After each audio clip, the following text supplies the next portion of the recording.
Good morning and welcome everyone. I should also say good afternoon, good evening in case you're joining from somewhere else or you're watching this on catch up and have given up and run out into what is glorious sunshine here in northern Germany anyway. Thank you so much for joining us today for this interesting session around granting to develop and not deter enterprise. My name is Peter, for those of you who haven't had the pleasure of having to listen to me introduce one of these before. And on behalf of EVPA, it's my delight to welcome you here today. And also to say a quick thank you to our long-term supporters, the European Union, who are graciously funding our work in this space, and one of our new collaborators on this work, Fondazione Compagnia de Sao Paolo, and apologies for murdering the Italian language, but who are joining us on this strand on catalytic grant making. So as we see people joining today, my role here is very simple. I'm a little bit like the conference speaker just before lunch. You kind of want me to get out of the way to get to the main meal of our speakers. And I've just got a couple of bits of housekeeping and introductory pieces to just share with you before we get started. So the idea for today is that I will only keep going for another 4 or 5 minutes, and then we'll ask the panelists to introduce themselves. In the meantime, hopefully you're all aware or used to Zoom by now, but if anyone has any issues with Zoom, please do feel free to use the chat function. Myself and colleagues are on the call and can happily try and help you with any problems you have. Equally, any questions you may have, feel free to drop into the chat at the same time. And lastly, as I think Francesca's just done, do feel free to say hello and welcome fellow panelists or fellow guests from wherever you are joining us today this morning. And so my helpful assistants on the call here will flip the slides in a moment to show the agenda. But what I'm just going to take 2 seconds to do now is just give you a very quick overview of kind of why we're here, why EVPA is here, I suppose, as well, what we're trying to do and how you can get involved as we go forward. So hopefully just put this in a tiny bit of wider context at EVPA. So very simply and very straightforwardly, for those of you who don't know, EVPA, along with its sister networks globally, is a network of just over 300 investors for impact across Europe, of which foundations make up around 1/3 of our membership. So we are a community, we're a network that encourages learning and sharing amongst peers. And what we're focused on in this particular instance is 2 things to help support our foundation audience. One is to make more capital impact capital. And the other element is to really help that capital, when it's deployed on the ground, have the maximum impact possible. And we do this through learning and sharing of our members. It's not EVPA teaching you, it's you teaching each other, which makes us sound lazy, but it's the way that we can actually move this sector forward. So very, very simply, when it came to the foundation sector, we looked at the start of this year about how we can most help our members. And this is a learning journey for us as well as you guys. So we're open to any feedback you may have, but we thought there was 2 ways we can support. And so we've started work this year on 2 sides of what I just described. One is helping those foundations to maybe move their investments, be they endowments, be they shareholder capital, into more impact strategies. That's where we're seeing ourselves help you bring more capital into the impact space. And on the other side, we wanted to look at what we could do to help share workings and learnings around catalytic grant making, as we've come to term it. And so on that side, where we're looking for is to help you learn from your peers and maximize the impact of your programmatic funds on the ground. There's 2 elements to this. One is our wider work on catalytic capital, which if you're not aware of or haven't seen thus far, I definitely recommend you visit and share. We can share some of the case studies and outputs from that. And the second is these e-talks and gatherings that we're doing on what we've termed catalytic grant making. So here, there's 2 things I think to make clear. Number one, and this is just a personal experience, but whenever I've been involved in events where impact investing or investing for impact and grant making have been in the same room, there's almost seemed a kind of a thing of saying, oh, well, grant making is old fashioned and it's the traditional way of doing things and everyone should be moving to the cool and the funky and the impact investing. And so just to be 100% clear on this, we do not believe that. Grant making is a vital tool for social balance. It's the vital tool for creating change in the impact world. And more widely, when you look out the window, certainly where I'm lucky to be in a very well-functioning Western European country at the moment, a lot of the society I see around me has been created with grant funding, be that private capital R&D or public subsidy. So the role of grant making is not going anywhere, and we really want to help people move that forwards. The second element, though, is reflecting that it is a finite resource for most of our members, if not all. And so what can we do to make sure it's as catalytic as possible, and what can you learn from others to help you develop it more? So over the course of the year, we're doing a number of events, both online and in person, so building up towards our Impact Week event in Torino. We've done elements on the foundation impact endowment side, which we can share. But actually, this is the first kickoff in this catalytic grant making. And the one element I wanted to bring to mind is we realize these are one-way conversations. Often when you're on eTalk, we'll try and make it interactive, but it's still a Zoom call. And so we're trying a new method this month, of hosting a follow-up session at the end of this week. So often when you come on these talks, this is lovely, but what can I do next? So there's two ways you can get involved this week following this call. Number one, share your views. We're hosting a consultation on catalytic capital that you may have already seen, but it might have gone to the bottom of your to-do pile. We would gently push it to the top of your to-do pile because it is closing this week, and it'd be great to get Foundation's input on that. And secondly, for EVPA members, we're hosting a get-together on Friday at 11 a.m. Central European Time, 10 a.m. UK. And the idea there is to enable you not to have more presentations, but for those of you who are interested, to come together with the speakers, have further conversations, and actually work through any elements of interest, and hopefully go on to do more work on this space, but also just have some time to share with your peers and think. The last point for me now is to say, if you're on this call and you're not an EVPA member, what can you do? Well, first off, join EVPA. It's scientifically proven to be the most fun thing you can do on a Tuesday morning, is actually to join an impact finance network. And secondly, if you're not a member of EVPA but have a real burning desire to join this conversation, do get in touch. I mean, we are a membership organization, but we're also trying to build an ecosystem. So this is not about people behind closed doors making decisions on behalf of others, but it is trying to find a way to provide safe spaces for members to share in an open and honest environment.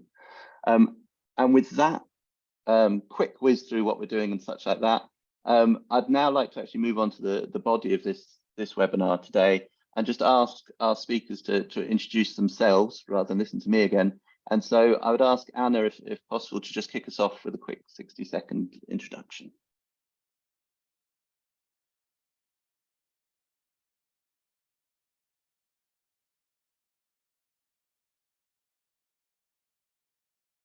And I don't know if it's just me, but I can't hear you, Anna.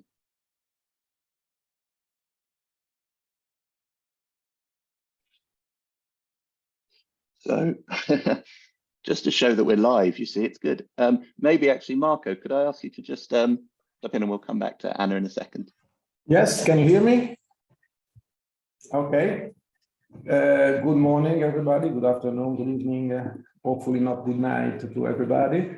I work for a foundation, which is the Fondazione Social Venture Giovanni dell'Amore, part of a group, a family of foundations. The mom is a big foundation, Italian foundation of banking origin, Fondazione Cariplo, which is a pure grant-making foundation, whereby our foundation is involved and dedicated to impact investing.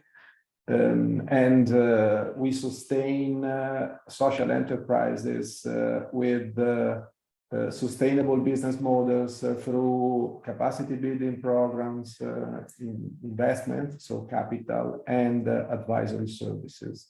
And we combine our effort of capital with Fondazione Cariplo's grant-making capacity, so that we can always try to find the best solutions with both instruments and hybrid instruments to facilitate our beneficiaries. Anna, let's try again. Sorry, Peter. Can you hear me now? Okay. Hallelujah. Apologies. So I'm Ana Diaz. I'm a senior program manager at Access, the Foundation for Social Investment. We are an England-based social investment wholesaler. We were set up in 2015 by government, so a coalition of 3 partners, in response to a very specific need in the social investment space around the shape and the type of money social organizations were getting. Basically, in a nutshell, a bit of a disruptor in the market. So we do, our mission is basically an investment ecosystem that works for all charities and social enterprises, whether that's through blended finance programs or through enterprise development. So we run a number of programs that all focus in their own merit around the resilience, and particularly financial resilience of social organizations based in England. So the key focus of today for us is mainly around enterprise development, but through today's talk, hopefully you're going to see that the pathway for some of these organizations between types of funding is not as linear as we think, and where enterprise comes through, it plays in a very, very key role around this. Thanks, Peter. And Harry, last but not least. Good morning, pleasure to join you all. So very briefly, I'm Harry, I'm the Evaluation and Learning Manager at Argidius. Argidius Foundation is a Swiss-based foundation, and it's been broadly focused on enterprise solutions to poverty since 1956, and so granting for enterprise since 56, if you like. And this included helping establish making a contribution to the microfinance industry until that became more commercial. And then most recently focusing on small, medium enterprises as creators of the formal productive jobs that are so crucial for moving people out of poverty and to helping low middle income countries transform their economies. We, like Marco, we're part of a broader family, which includes Porticus, Laudes, and Constanta, and Anthos Impact Management, and Scopos, some of the investors. Thank you very much. And then the last piece you'll hear from me is just to introduce the wider EVPA team. Firstly, because my ego is huge, I have to have my picture up again in case anyone doesn't know. And I also appear to have the longest job title known to man. But I, alongside colleagues Alessia and Isabel, lead work on our foundations and philanthropy space here at EVPA alongside some other work. Isabel, you may have come into contact with. It has been crucial in our team because she's actually someone who does stuff, whereas I talk. And Alessia, who I'm now going to hand over to, leads our Director of Knowledge and Programs, and is actually a little bit late joining us today because she was very happy to say recognised by Euclid as one of the 100 top women in social enterprise this year, and they were doing a closed door session just beforehand. So whilst we always knew that at EVPA, it's nice to see others recognise her as well. And now that I've embarrassed her, I can hand over to her for some comments before opening up the discussion. Thank you so much, Peter. It's really the introduction I needed. So welcome everyone. And I'm extremely happy to be here today. Following the discussions I just had, as Peter said, because I had the chance to moderate 2 breakout rooms with lots of social entrepreneurs. And it was for me probably the first time having so many enterprises talking to me about access to funding. And they were blaming a little bit social investors for looking at financial returns. So I was very happy to tell them that I was joining you for this discussion on how to support social enterprise through grants. So another way of not really looking at financial returns. So I would like to start engaging with my panelists, starting from Anna. So we have a variety of factors in the call here today. Some of them are more experienced, some of them less. We are all fan of the concept of tailored financing, so something that also EVPA believes in. So really making sure that you use the financial instruments that you have available to support in the best way the organizations that are asking, that are seeking for funding. So I would like to ask you, based on your experience, what are the key factors that funders should consider when deciding to support enterprises development through grants? Anna. Sure. So a key thing to say first thing is that when we were set up, it was everything around social investment. It is in our name. It was all around the capital that we can bring alongside our subsidy to kind of foster, to some degree, the right type of capital for these organizations on the front line. But we quickly realized that not every social investment wasn't for everyone. And with that realization came the fact that we needed to find a way to support these organizations that weren't either at the right stage or would never be right for social investment, but we still were focusing on supporting their financial resilience, so incomes, enterprise, and how can trading play a big role in their resilience, i.e. the income mix. So that process came through test and trialing social investment and the recognition that not everyone was made for it. It was also the fact that we needed to understand what already existed and where the gaps could have been. So there's a lot of work around capacity building, Funder Plus, all of that is packaged in different names or types of support, but ultimately is the comfort and the boundaries we set up around how much are we willing to let go in the sense of this money. This is grant money that's going to be used for things that you don't necessarily connect to enterprise. For example, it's quite intensive around backfilling. So when senior people have to take some time off to do some strategic thinking around where enterprise and trading might fit in the overall strategy, this time needs to be backfilled in order for their numbers to stack up. But this is also a wider process for us in the sense of better understanding the different capital stacks. So how does models work? We did at the beginning of this, we didn't have a clear understanding of it. So we took at least in the enterprise development program, is that mindset of this is a trial, this is an experiment for us. And these are the boundaries that we're willing to go in between. So having clarity and comfort around that was key for us. Also that there is a big element around flexibility, and this comes from the place we have in our ecosystem. We're a wholesaler, we need a retail network, because that retail network that comes through sector partners is the key to reaching the organizations that actually need this type of support the most. And within that, you need to have the flexibility and the trust that these sector partners only have the best knowledge around who's best fit for this, but also the trust that they'll make the right decisions around who should come onto the program and who shouldn't. There's also a recognition that sometimes enterprise can take time.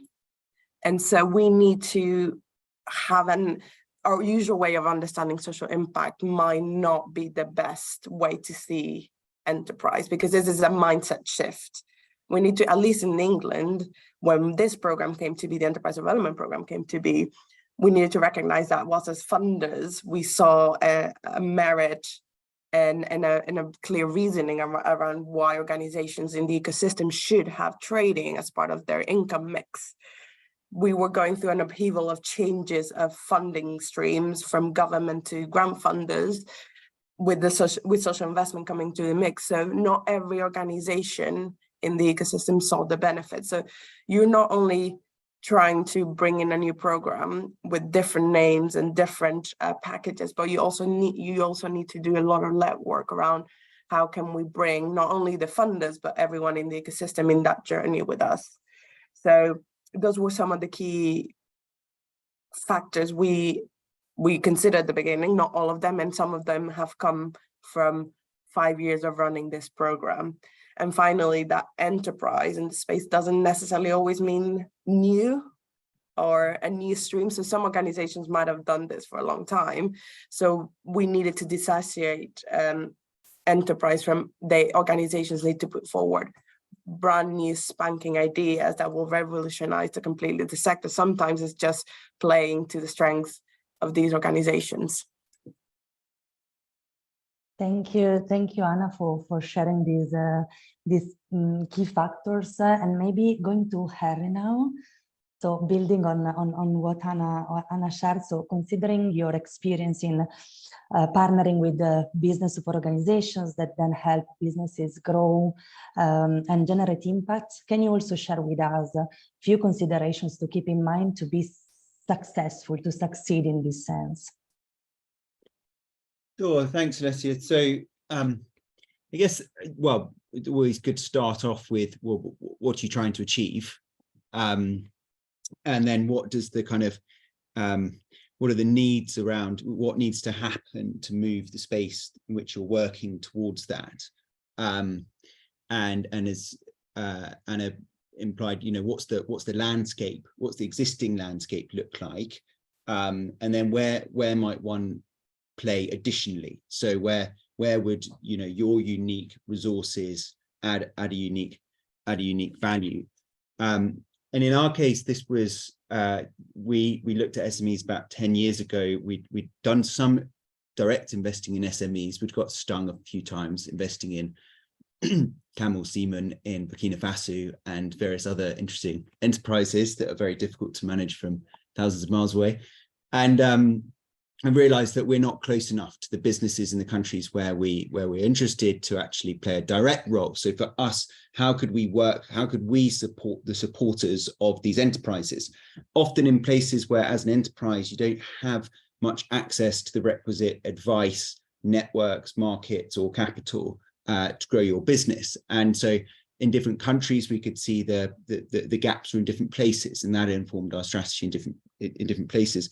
And then also, as Anna inferred, for us, what was important, two things: impact. So we want to see growing businesses that create formal, productive jobs. Two was learning, because in the business development service space, at least at that stage, there's very little evidence available on what works and what doesn't. So we thought, okay, well, here's a unique contribution we can try and make. We can try and build that evidence. So we committed to quite a robust impact measuring, evaluation, learning framework in our own work. We supported the research of others, and we're interested in the learning of others too. And we tested lots and lots of things, made over 150 sort of multi-year grants to over 50 different organizations trying different things. And what we found, some things worked exceptionally well and some things didn't. And we thought this might land in, you know, is it acceleration for ventures? That was the sort of sexy thing at the time. Or is it, networking for your slow and steady medium-sized business? We actually found that it's both and you can do both and either very well or not very well at all. And what made the difference in the business development space is, are you working with, it's all about the match between the services and the needs of the enterprise. And one needs to, organizations need to be quite specialized to get that match really right. So organizations need to, we pulled out 5 factors. We've given them an acronym, because we work in development. Everything has to have an acronym in development. And we've called it SCALE. So in the world of BDS, you've got to select the right enterprise given the resources that you're working with. So some providers are better at working with bigger businesses, some are smaller, some with idea stage, some with gender focus, some with sectoral focus, and so on. Charging really helps. So organizations that work with businesses, often some skin in the game from the business can make a big difference, because it helps sort of look at who really sees the value in this. But also recognizing you can only ever charge, most of the cases, until businesses are much more established, you can only really charge a fraction of the total cost.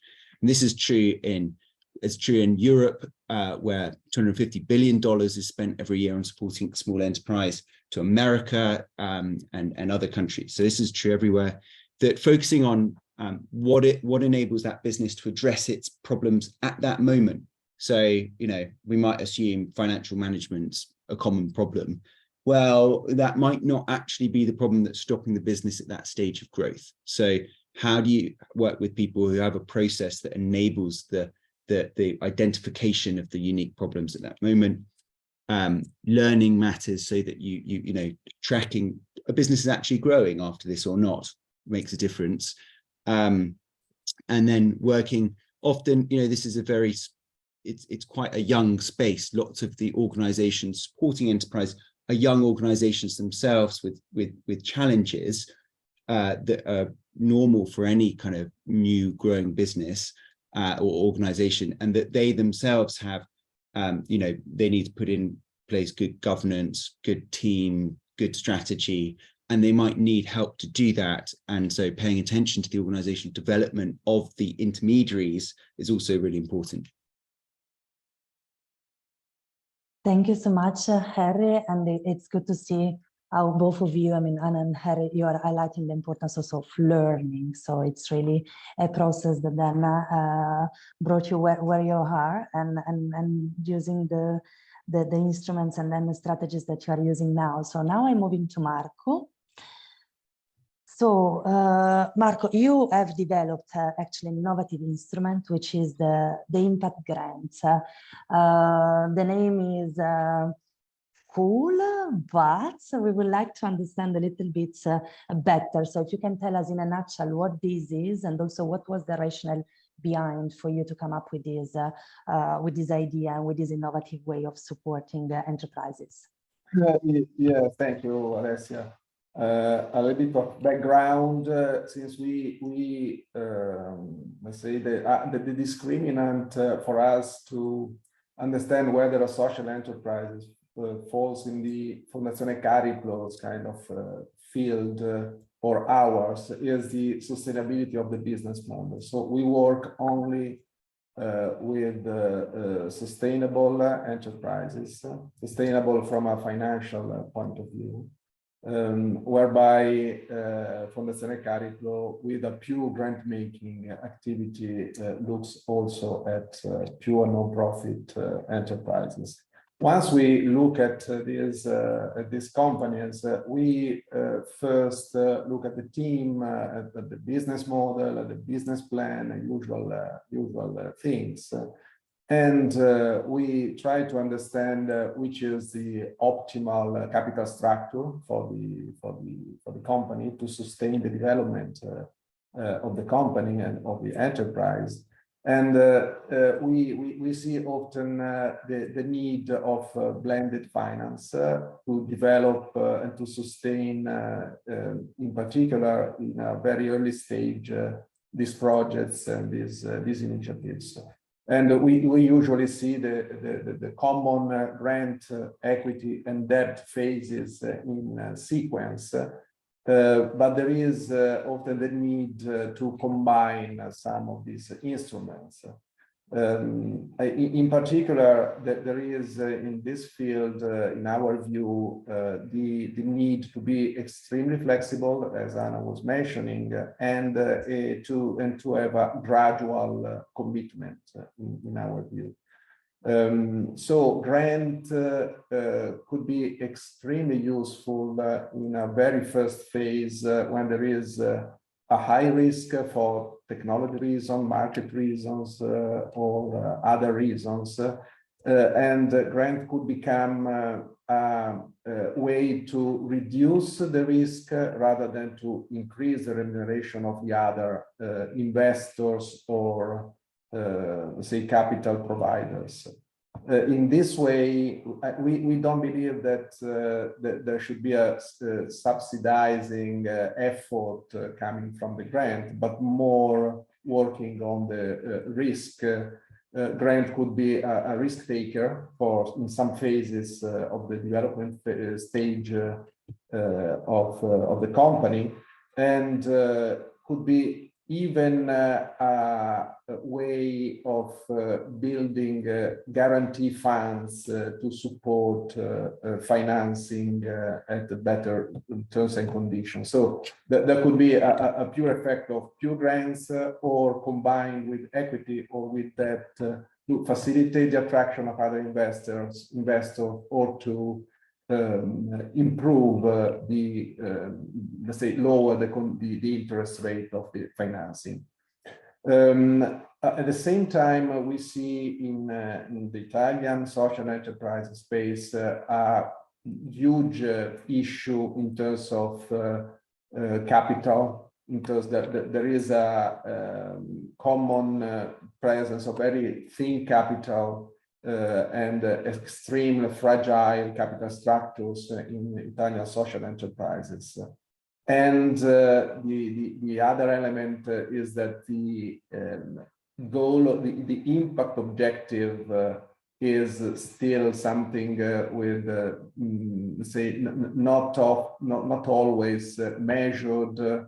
There are many issues of around the ability of enterprises to define ex ante their impact objectives and then to monitor them and to measure ex post the results. So the combination of this of all these elements brought us to consider to try to structure an instrument to to incentivize the reaching of impact objectives, but at the same time to reinforce the capital structure of the social enterprises. So we designed this instrument and implemented it for the first time with a social cooperative.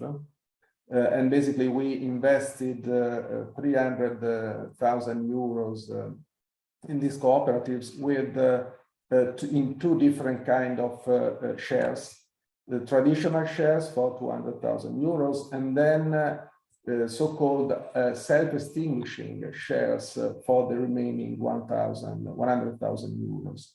Self-extinguishing based on pre-agreed impact objectives, so that if the company will reach these objectives, and it's still in the future because we are in that phase, the amount of self-extinguishing shares will become undistributable share capital of the company. So we will renounce to our rights based on that part of the capital. They will reinforce the capital.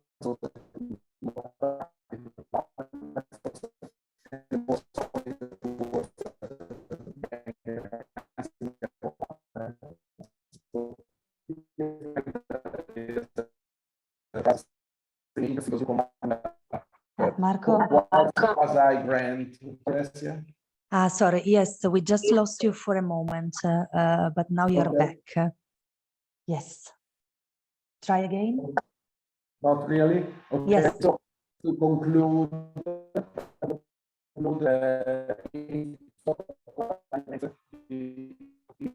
the instrument between equity and grant.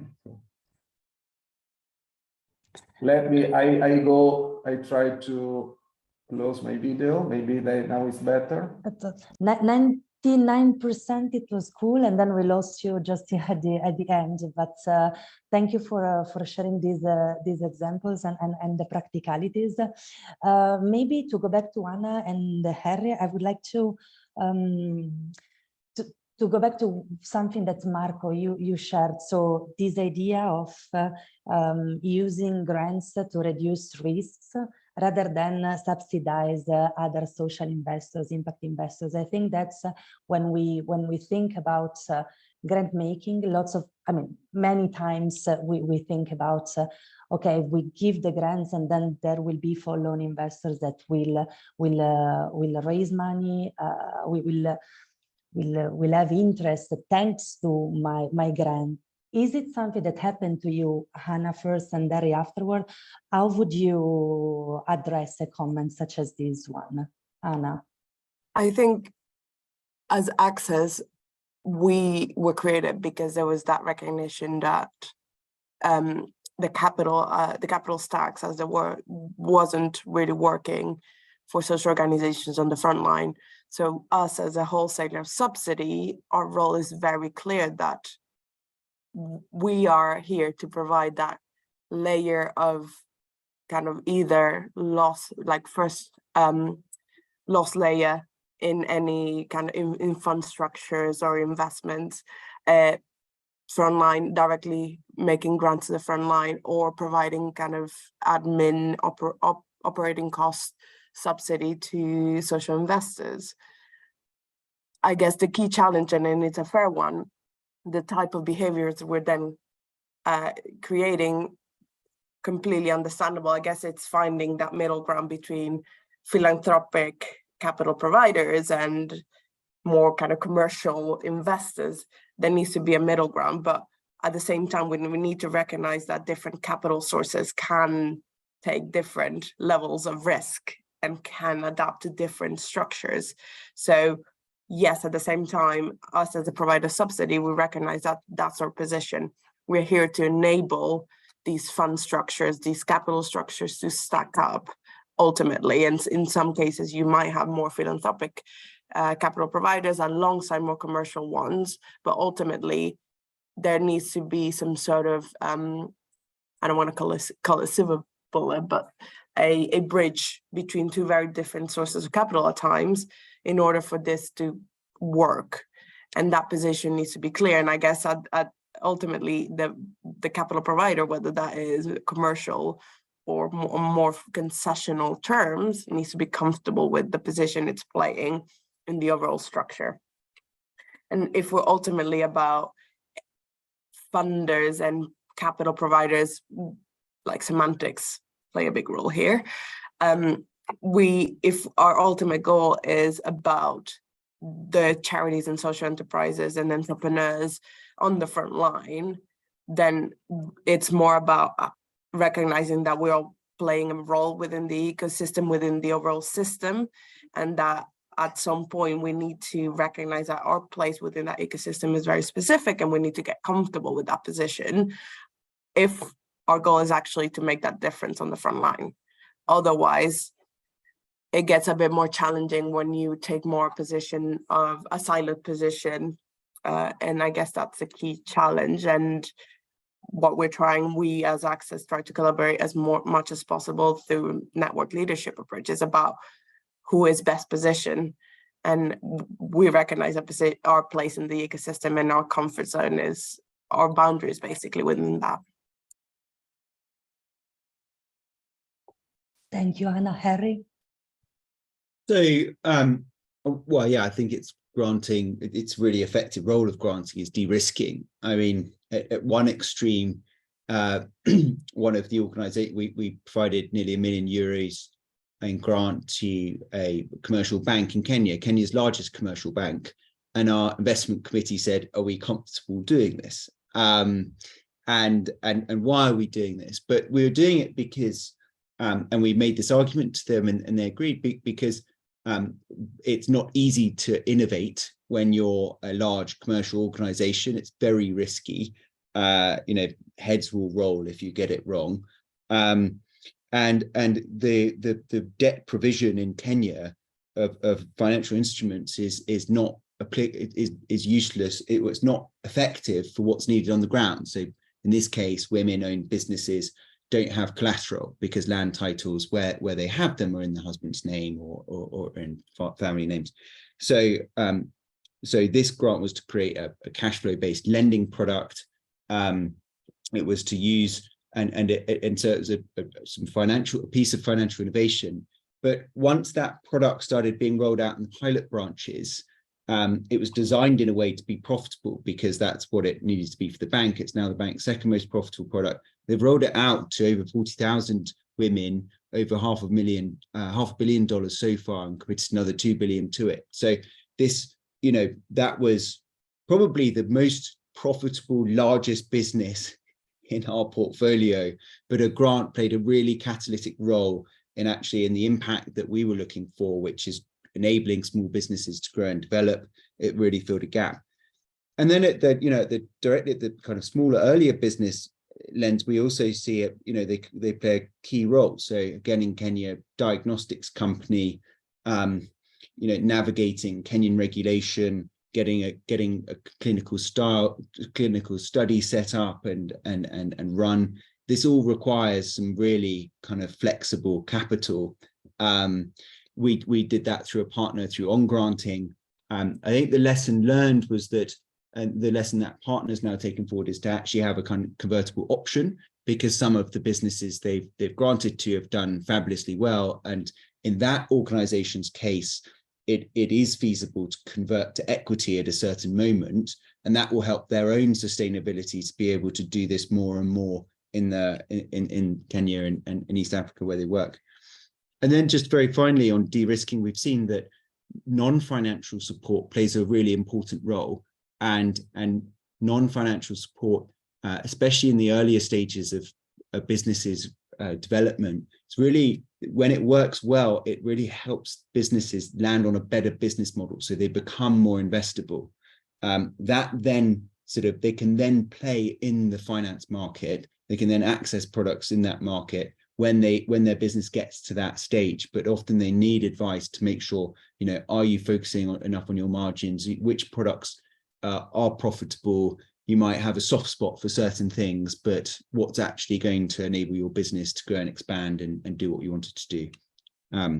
Yeah, those 3 points I wanted to make. Thank you so much, Harry. Marco, would you like to share something on this as well?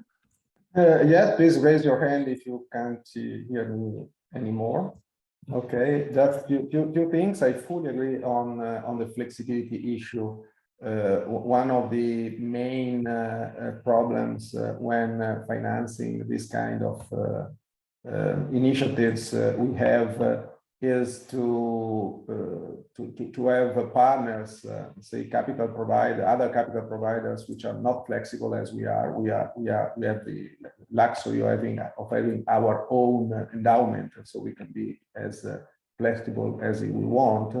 And in terms of duration, so this is the other big issue. So the long-term commitment is something which is needed in the market, and often is something which is not typical, at least, of the banking sector. And the other thing I think is that there should be a graduality in the commitment of capital providers, because you need to accompany the initiative towards the development, and depending upon the different features of the specific projects, you need to adapt the financial instruments that you put at service of the company. And so I think it's very important to be flexible, trying to maximize the commitment of the entrepreneurs and the availability of resources when needed. We often see the problem of giving grants to cover costs rather than to finance investments for long term, so that the enterprises becomes more keen just to keep receiving grants to cover costs rather than to develop long term their business model and business plan. And we also see that when you give big checks to very young companies, there could be a problem for them in managing the use of that resources, and the technical assistance that you give them is crucial to allow them to use the resources to grow gradually, and not just to put in place a cost structure which is in a couple of years just burns all the cash you give. So you need to keep staying with the company, and graduality, I think, is something that you need to impose to the provision of sources from other capital providers. Thank you, Marco. And maybe going back to your comment on the, let's call it, misuse of the grants, or anyway, a use of the grants that was different from what you have taught. Anna and Harry, did you also experiment something like that? Do you have some system in place to prevent organizations to use the grant in a way that is not ideal? Anna?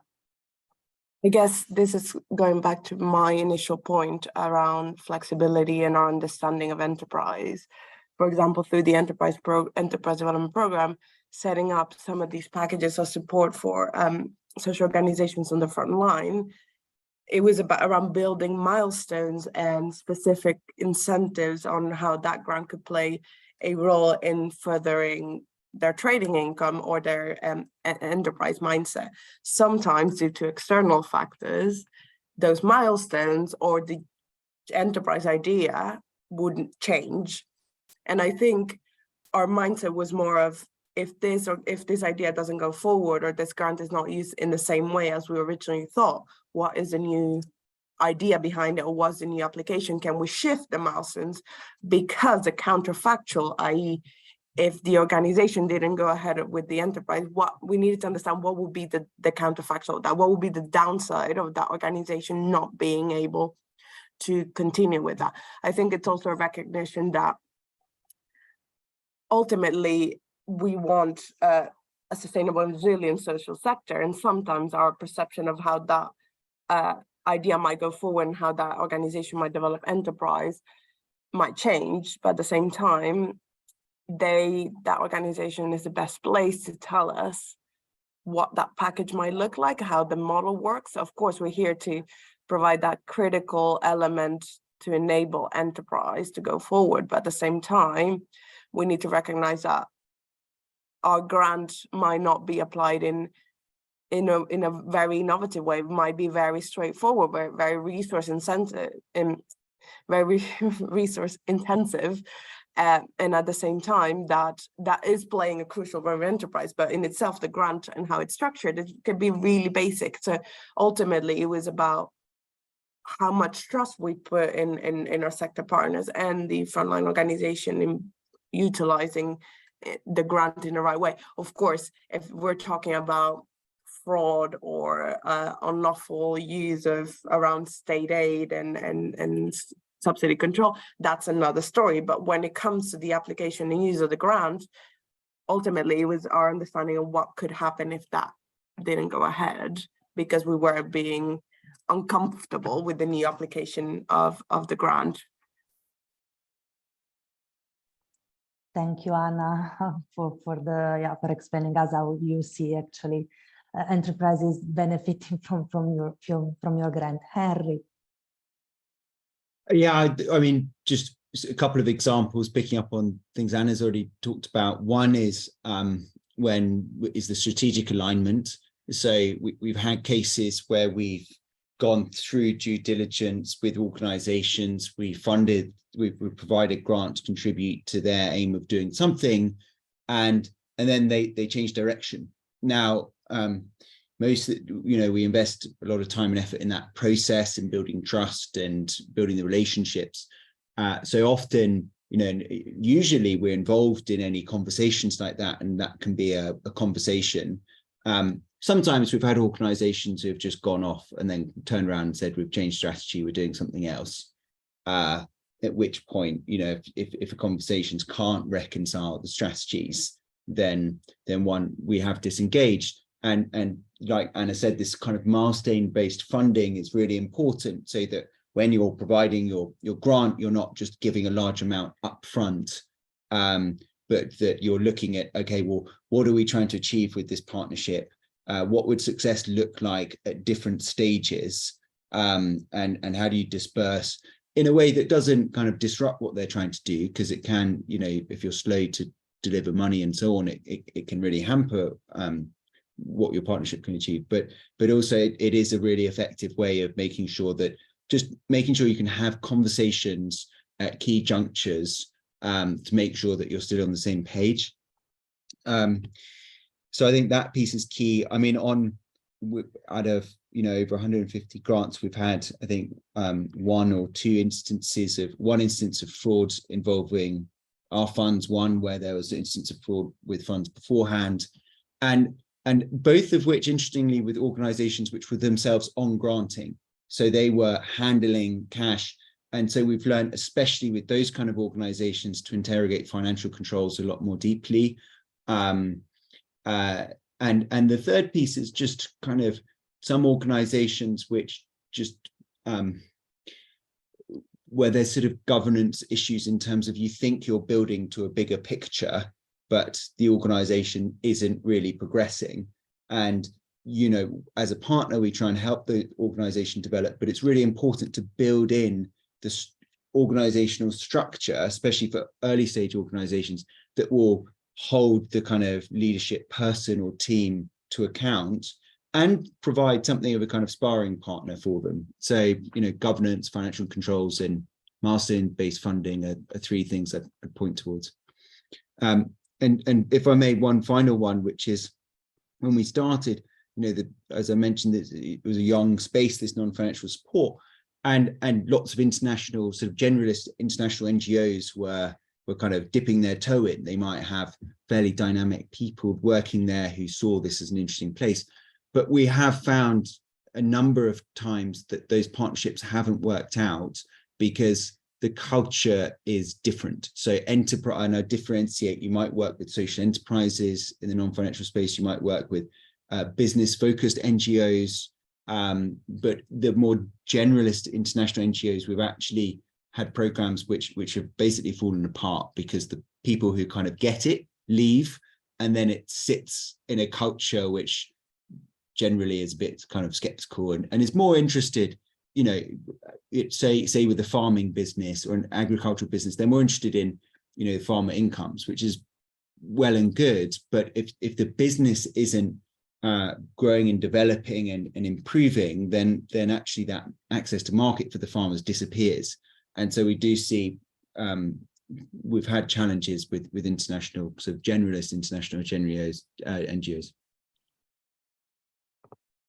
Thank you so much. And maybe linking something that you shared, Harry, about also supporting on another way enterprises, not just with the funding. I would like to ask Marco, what's the role that you see for the non-financial support in all this discussion on blended finance, innovative financial instruments? What do you do in this sense? Do you also support your enterprises understanding the mechanism?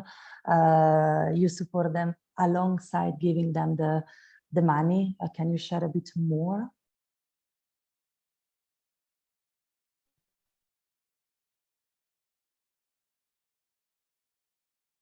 We don't hear you, Marco. No. No.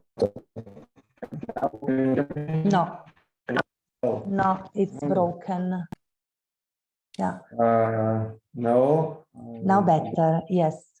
But I will be very quick. No, Marco, no, it's not working. So I'll maybe if you can try to reconnect, I can go to Anna again.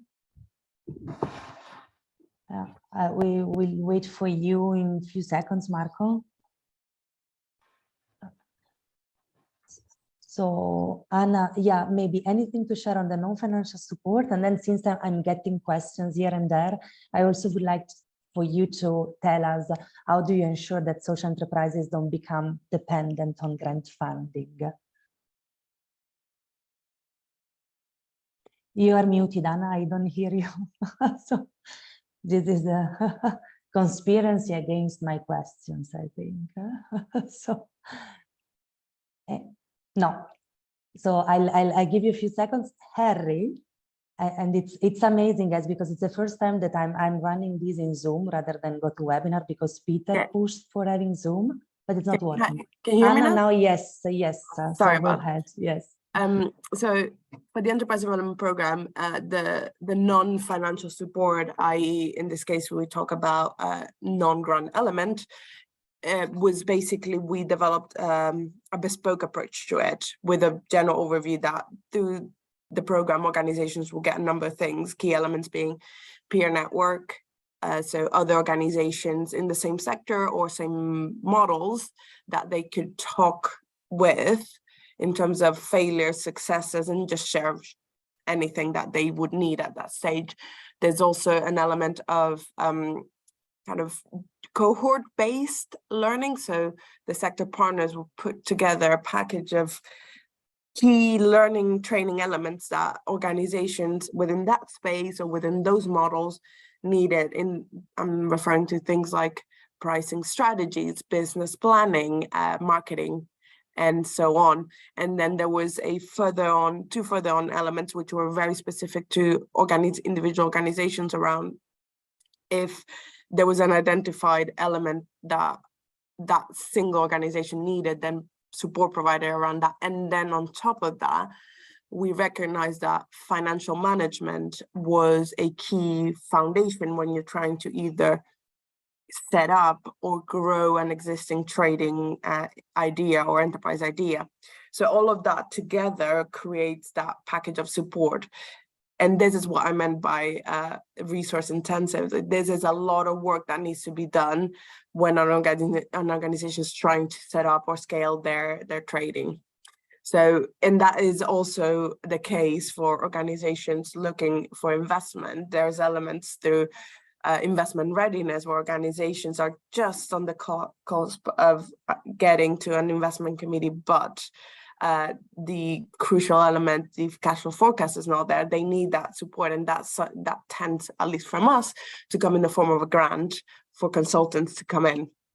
So I guess in terms of enterprise, the non-financial support is crucial because you need to, it's not just about getting the grant in and the organizations will automatically doing, they need that kind of support on the side to bring the whole organization together in order to deliver that enterprise. It's also recognition and that enterprise is a medium to long-term shift in organizations. And with that comes test and trial of different pricing structures, different models, different target customers, and that needs to come from a kind of non-financial support, that consultancy base.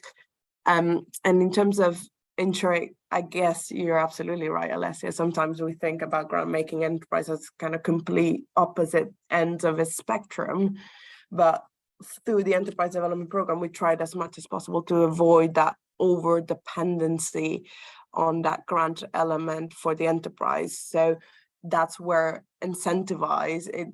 elements come to play. How can we use the grant structure, still being grant, but enable the organization to start thinking forward on when the grant is not going to be there? How can you make sure that that grant is not going to be the key element that will make the enterprise idea go forward? So we recognize that in some models, you will need that concessionary capital to make a model work. It will depend on local economies. It will depend on who they're trying to sell to and the social impact attached to it.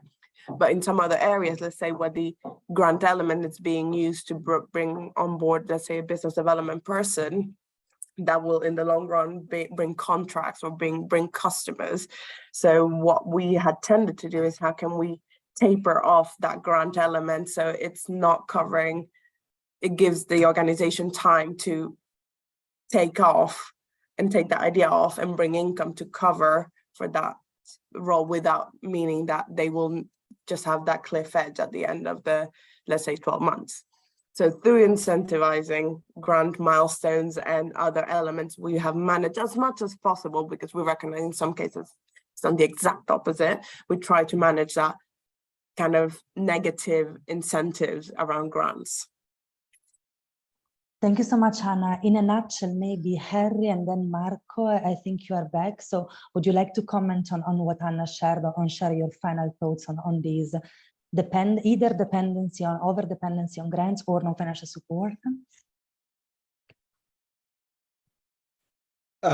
Very brief. I mean, something to be mindful of, but generally where we work, we see there's not enough of it. So I don't know whether Peter's comment was tongue-in-cheek about Tuesday mornings.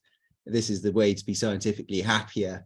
But there are really interesting trials of granting to enterprise that have been scientifically structured, and they find that they really do provide a measurable, attributable gain to those enterprises that lasts.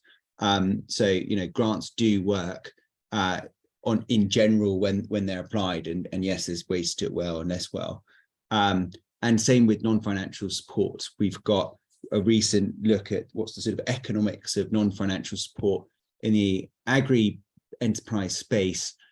commissioned by, I mean, we contributed, but one of the genesis of it was the Dutch government, or an aspect of it was quite skeptical in the value of TA, but the results coming back have been resounding. So cost per job created for $1 million of non-financial support delivered to portfolio enterprises can generate up to 3,000 jobs. That compares, the IFC found that $1 million of their investment creates 16 jobs. So non-financial support can be catalytic, especially in these early stages, especially even with bigger businesses that need technical support. I'm going to buy some manufacturing equipment. How am I going to make sure, do I go for the cheap option from China, or do I go for the secondhand piece from South Korea? How do you decide when you're a growing business, you're doing this for the first time? Having that expertise is really important, and it can make a massive difference. So I think, it's, yes, be mindful. Are you being additional? Are we contribute, is this sustainable? Were the impacts that we're seeking sustain over time? But on the whole, we see a really strong case for the grants play a key role. Thank you so much, Harry. Marco, are you with us? Yes. Hopefully, conscious Yes. time of fragile connection, I'll be very quick. I think there is a difference between, let's say, institutions which aim to give grants and then maximize, fully exploit the value of this grant towards the company, the beneficiary, and investors which use grants to facilitate the development of the company, reinforce, let's say, decrease the risk. We are pretty much in agreement with sustaining not only with capital, in particular startups. We usually sustain the cost of incubation and acceleration process of the company. So we pay for them, we pay for the team when during these processes, and we give a team our evaluation lab to design the theory of change with the entrepreneurs alongside the period of the investment. And we consider as our approach, which we believe is really something needed in the industry. We provide with our let's say technical partners support to our participated companies, and we consider not as a real counterpart when investing, but more like as we call counter partner, because he is at the same time somebody who we need to support towards the entire investment. At the same time, as investor, we need to have a financial return, even if it's limited, and the impact, of course. So there is a different view, but fully agree. Thank you so much, Marco. Happy that the connection worked. Thank you, Anna. Thank you, Harry. Thank you, everyone, for staying with us until the end, despite the fact we are 4 minutes late. I'll just share the last slide, I think you will see my, voila. My screen, as Peter said at the beginning, if you are an EVPA member, you can continue the discussion with us on Friday at 11. My colleagues will share with you the links if not done yet. We have received lots of questions that we couldn't answer, so I encourage you to come and join us for this additional discussion. There will be a second catalytic grant-making e-talk with Fondazione Compagnia di San Paolo, was also supporting this series in Q3 in October. We will continue the discussion in Torino, which is also my city, where we're going to host the Impact Week in November 22nd, 24th. Share your feedback with us. It's very important for us to understand if you like the format, if you like the questions, if there are topics that you would like us to discuss more. And as Peter said, if you're not a member yet, so we will be happy to share more information with you. I would like to thank Peter, Isabel, and Ahmed for the support. Again, Marco, Harry, Anna, your knowledge was very precious for us, and I will encourage you all to continue the discussion. Thank you, and thank you also the European Commission for the support. Bye, see you all hopefully on Friday. Thank you, bye-bye. Bye, bye-bye. Thanks Thank you. all. Bye. Bye.